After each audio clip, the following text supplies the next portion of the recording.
Hi everyone, welcome back to the channel. Do you need a chat ID for a group or bot setup? Here is how you find it on your iPhone. To find a chat ID, you will need to use a bot since Telegram doesn't display IDs directly in the app.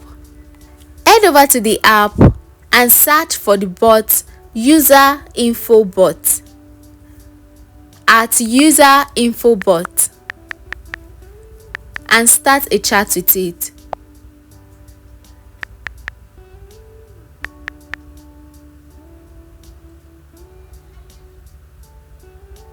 Click on the Start command to activate it.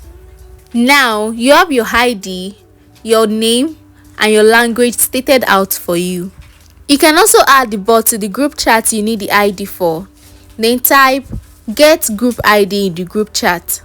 The bot will respond with the group's chat ID, which can be used for integrations.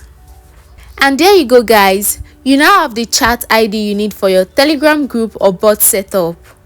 Thank you so much for watching this video. If you found it helpful, please like, comment and subscribe. You can also share with friends. And I'll see you next time. Bye bye.